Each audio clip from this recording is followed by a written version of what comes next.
everybody. How you guys doing? My name is Ben. I'm one of the pastors here. You might remember me from the previous Man in the Mirror talk where I told you to rip out the chapter that we were reading. Remember that? Well, I'm not going to do that again. I like this one. So we're good. We're safe. But it is challenging, okay? This is a really challenging word. Today we're going to talk about the desire to be independent. Anybody relate to the desire to be independent? I like being independent. You know, when that Res Gen clip was running, there was lots of different things they were saying that really resonated with me. There was a Bible verse that was quoted, "For freedom Christ has set you free." I love that Bible verse, right? I love the part of our American story where we talk about the independence of our country, and we talk about dumping tea in the harbor, and we talk about, you know, putting King George in his place, and we talk about all these things. Yeah, this is good. This is what it means to be American. This is what it means to be men, right? I can think of The Patriot or any other Mel Gibson movie. Andy's favorite movie of all time, I think, might be Braveheart, where he says, "Freedom!"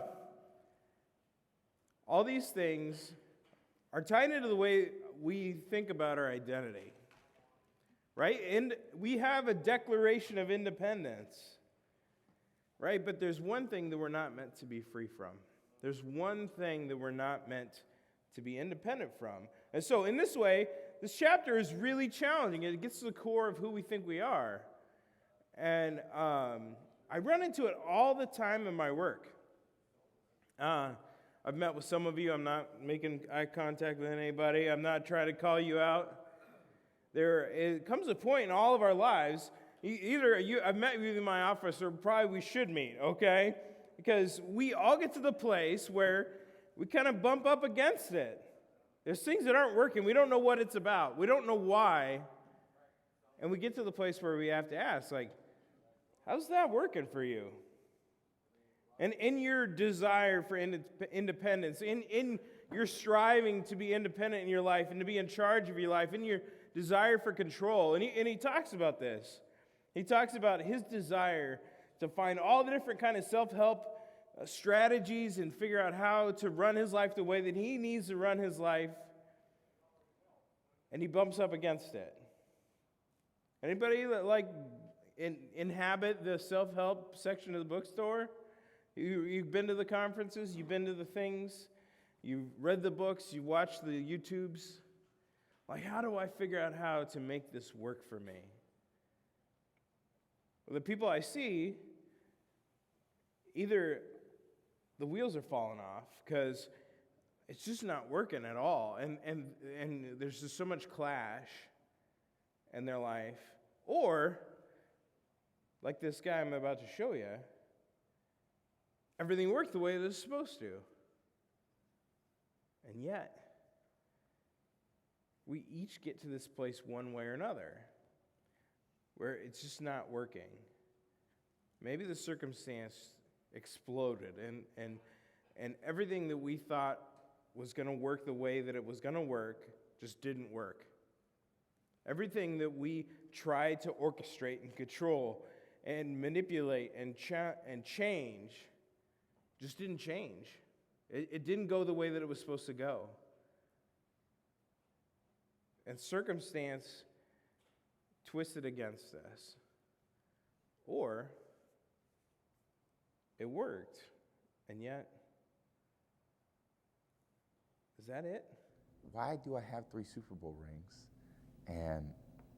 and still think there's something greater out there for me? I mean, maybe a lot of people would say, hey man, this is what it is. I reached my goal, my dream, my life is me. I think, God, it's got to be more than this. I mean, this can't be what it's all cracked up to be. I mean, I've done it. I'm 27, and what else is there for me? What's the answer? I wish I knew. I mean, I think that's part of me trying to go out and experience other things, but I love playing football and I love being the quarterback for this team, but at the same time, I think there's a lot of other parts about me that I'm trying to find, and different ways of expression, being around. I know what ultimately makes me happy are family and friends, and positive relationships with great people. And I think I get more out of that than anything.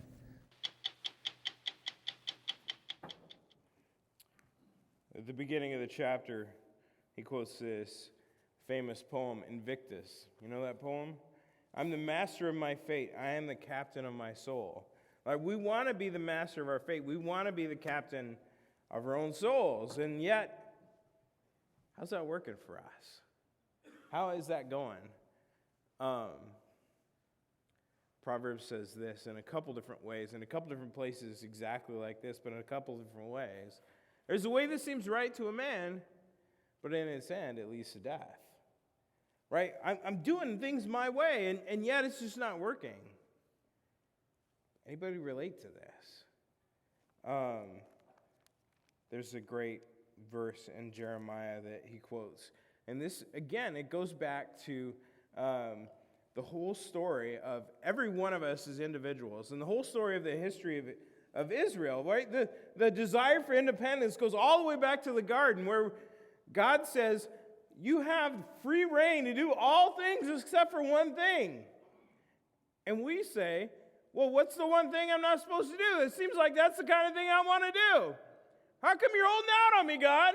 Look, I gave you everything except for this one thing. No, that's the thing I want to do. Anybody that has kids knows how this goes, right? Right? Hey, don't go over there. Right? Quit putting that in your mouth. Why are we like that? We have this deep desire to be independent. There's a way that seems right to us, and it leads to death. And God's talking about the ways that He wanted so much more for us, and then we sought our own way. And over again, you see this, where God creates us good, and He puts us in this good place, and then we just forget. We forget how good God is, and we forget how much good He has for us. And we think, you know what, God, I think I know a better way. Why do we keep doing that? Why do we keep thinking that? It just doesn't work that way. And we trust in things other than God. This is really at the deepest of the heart issues. This is a really challenging chapter in this book for this reason. And he quotes this quote from Jeremiah that fits us to a T. Because we put our trust in ourselves. We put our trust in our money. We put our trust in our looks. Okay, maybe not me. Some of you put your trust in your looks. Some of us put our trust in our power, our influence, our family name. We put our trust in our ability to raise money, in our ability to make friends, in our connections. We put our trust in our identity as Americans. We put our trust in, what do we put our trust in? What do you put your trust in? There's so many other things. And I think that God sometimes just slowly strips away those things from us. Really deliberately, really intentionally, and really lovingly. So that we have nothing to rely on except God.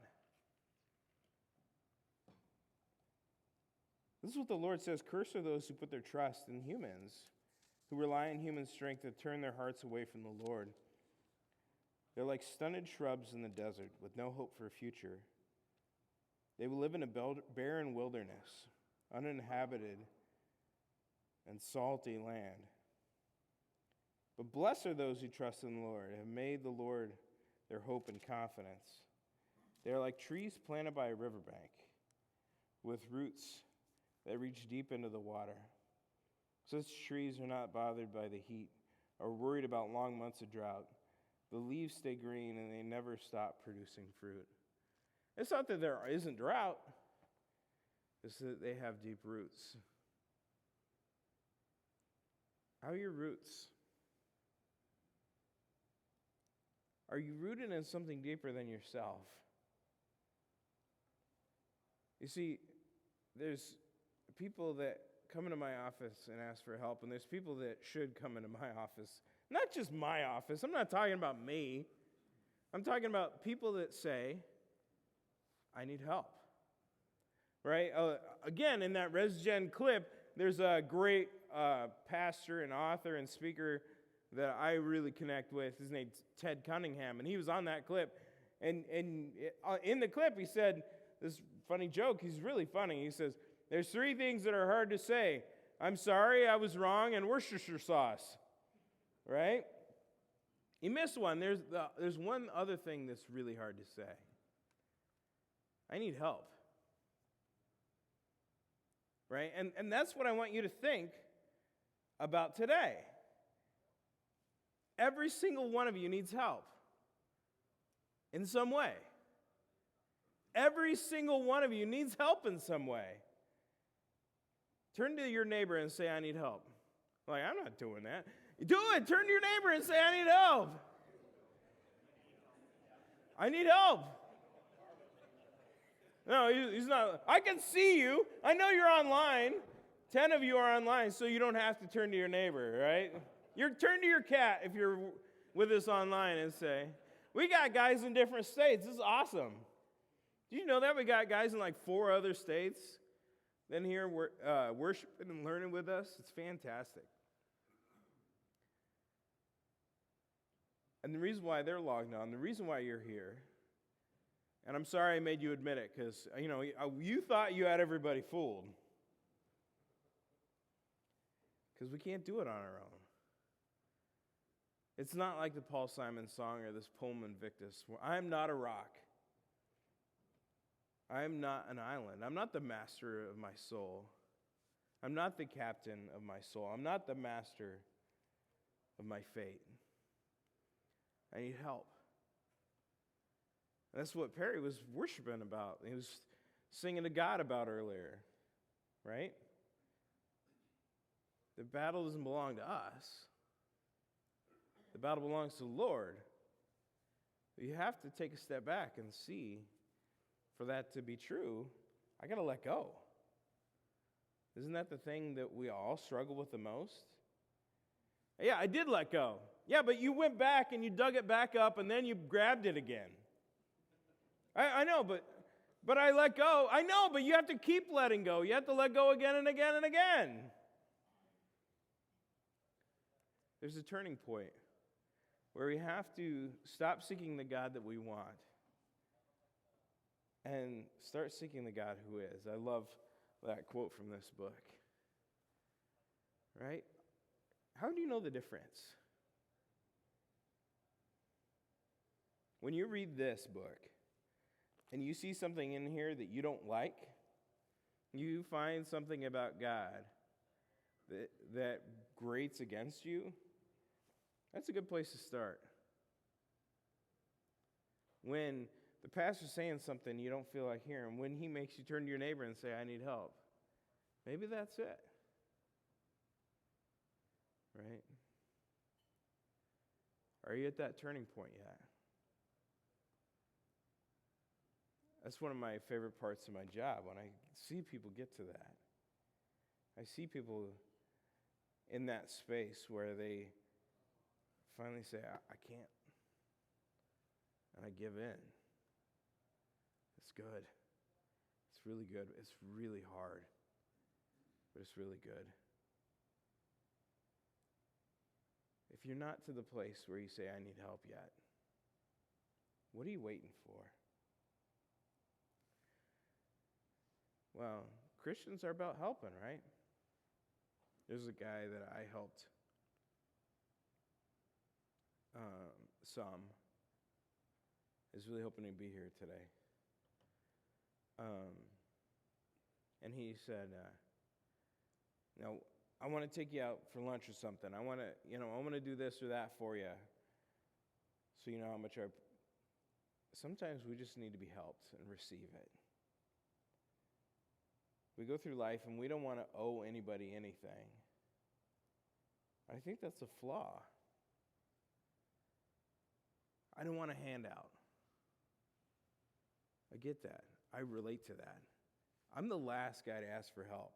This is the hair club for men thing, where I don't just say, I'm not only president of this club, I'm also a client, okay? I'm the guy that does not need help from anybody. I'm the guy that doesn't go to the doctor unless I'm like passing out because I've bled out, right?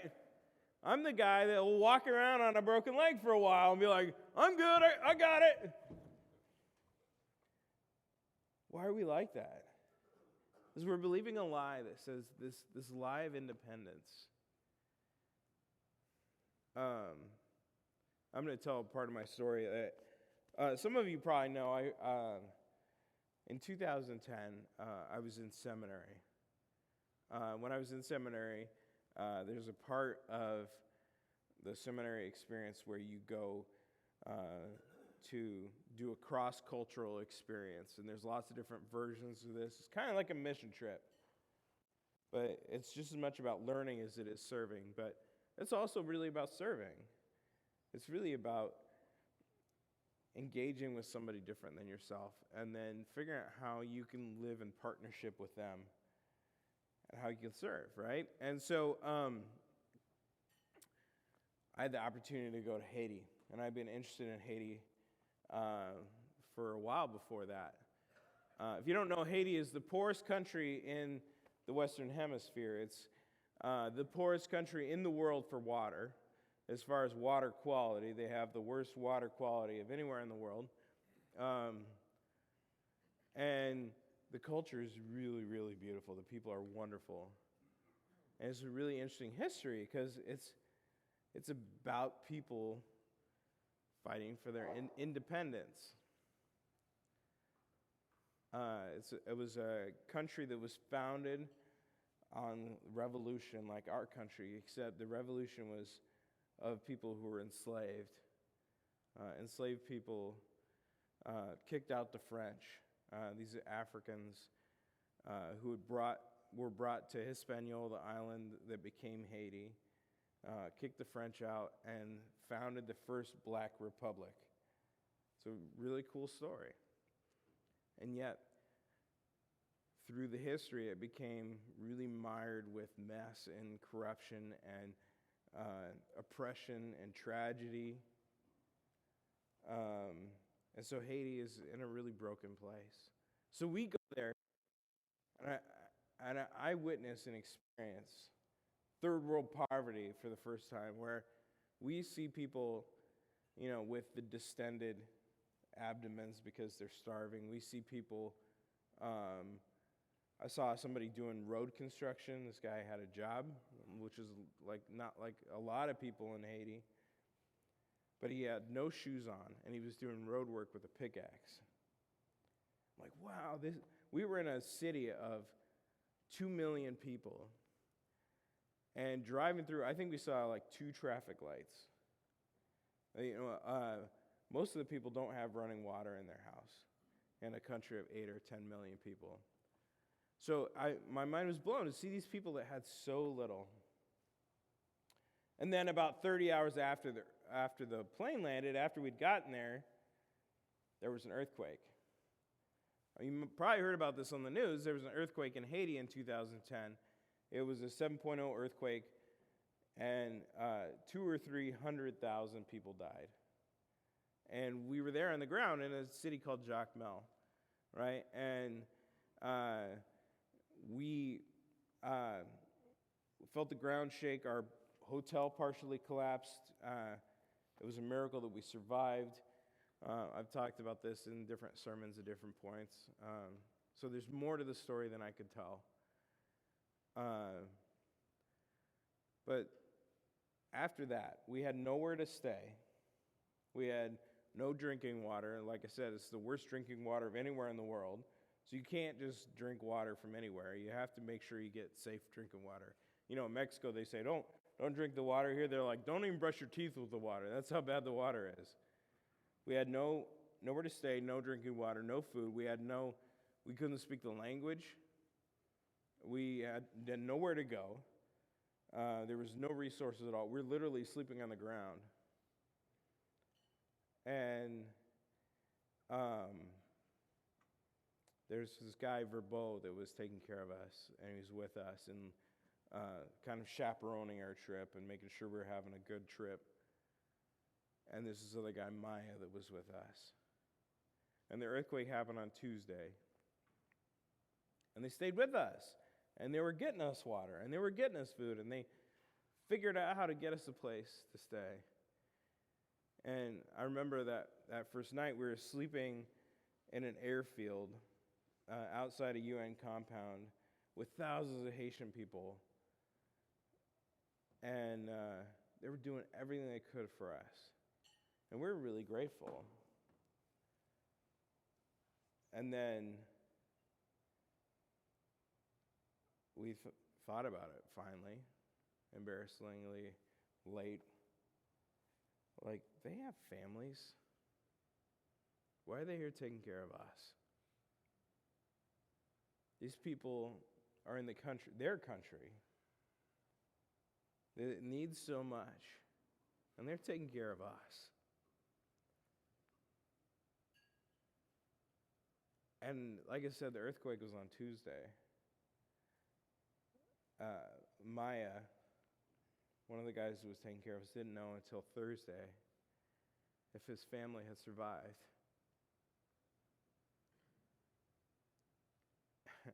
I don't know what to say about that. He was there taking care of us. And he didn't know if his family had survived. It's the most humbling thing that I've ever experienced. And I don't, what do you do? What do you say to a guy that serves you that way? And I wrestle with it still. We go there to help, right? We were there to help. And people ask, like, after we get back and they heard the whole story of how we were in an earthquake, they're like, oh, I bet you were just in the right place to help. I bet you were, they imagine us like digging out through the rubble, and you see these pictures on the news of a tragedy here where there's all these first responders helping people when there's there's none of that there. They don't have dogs sniffing out bodies. They don't have large machinery. They don't have fire departments and all the things that we have here. And these people took care of us. A couple days after the earthquake, some guys come running in from Port-au-Prince. There's one town between Port-au-Prince, the main city, and Jacmel, where we were, and there's one road between the two towns. And there was a landslide, and the road was totally collapsed. And they came on motorcycles across the country, basically going through the woods and wherever, trying to get to us to make sure that we're okay. There's people risking their lives to come find us because they cared about us. What do you do with that? I read this passage in a new way. Jesus goes to wash his disciples' feet. He got up from the table and took off his robe, and he wrapped himself with a towel around his waist and poured water into a basin. Then began to wash the disciples' feet, drying them with the towel that he had around him. When Jesus came to Simon Peter, Peter said to him, Lord, are you going to wash my feet? No, you're not going to do that. Jesus says, you don't understand now what I'm doing, but someday you will. No, Peter protests, you will never wash my feet. And I thought about Maya that week when I was thinking about Maya and the way that Maya and Verbo served us. I thought about this. I was offended. I was totally taken aback. I was not okay with the way that they were serving us. I needed to figure out a way to pay them back. Jesus comes to Peter and does something for him that he can't pay back. And Peter has to humble himself and let Jesus do it. And I realized in that space, we talk all the time, and you heard it in that ResGen video, and you've heard in the announcements, and you'll hear again on Sunday, and you'll hear over and over again that Christianity is about serving, and it is. Christianity is about learning to serve other people. Christianity is also about learning to be served. Christianity is primarily about learning to be served. Because you have to let God die for you. You have to let God serve you. You have to let God give his life for you. And Peter says, no, you're not going to do that.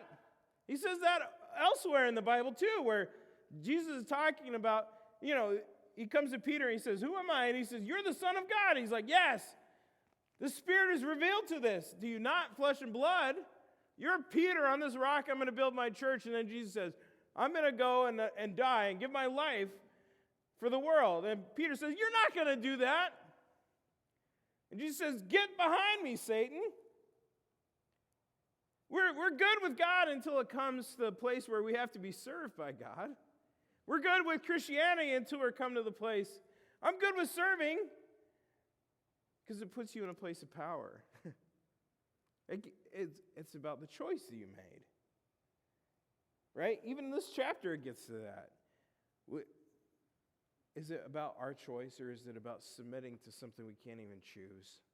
I didn't ask for Bo and Maya to do that for me. They did it out of the love of their heart.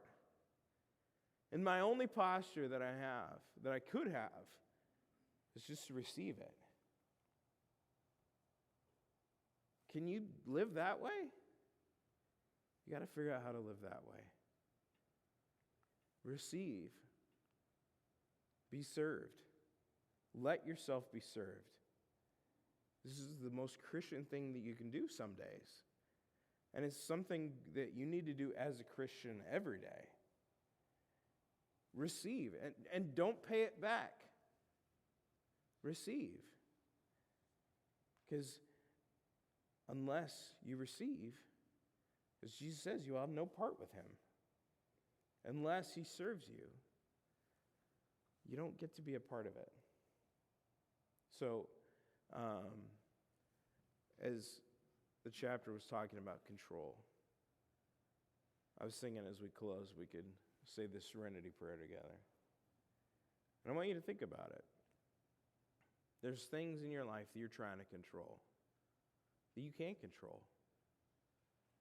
There's things you're trying to change that are not within your power to change. And hardship is your pathway to peace in a lot of ways. Humility is your pathway to peace. I want you to think about these words. If you didn't know, there's a longer version of the Serenity Prayer. It's really good. So we're going to go through that. Say it with me.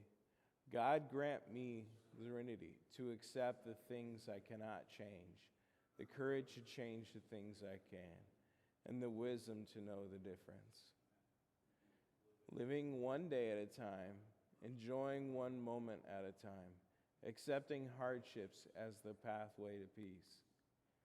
Taking, as Jesus did, the sinful world as it is, not as I would have it, trusting that he will make things right if I surrender to his will, so that I may be reasonably happy in this life and supremely happy with him forever and ever in the next. Amen. Somebody said amen because you thought it was over. It's not. There's this whole thing about hardship being our pathway to peace. There's this whole thing about submitting ourselves, receiving the world as it is, not as we would have it. There's this whole thing about realizing that when we let God be the God in our life, we're going to be reasonably happy because God wants good things for us. But sometimes it's about letting go. This is a really great prayer that I would encourage you to, the whole thing, meditate on, think about. What am I trying to control? What am I trying to change that I can't change? What are the ways God's calling me to submit to something more? And in this, let God wash over you. And think about it. I need help in some way. What's the way? Where do I need to go? How do I need to humble myself today? Think about it. Thanks for coming today.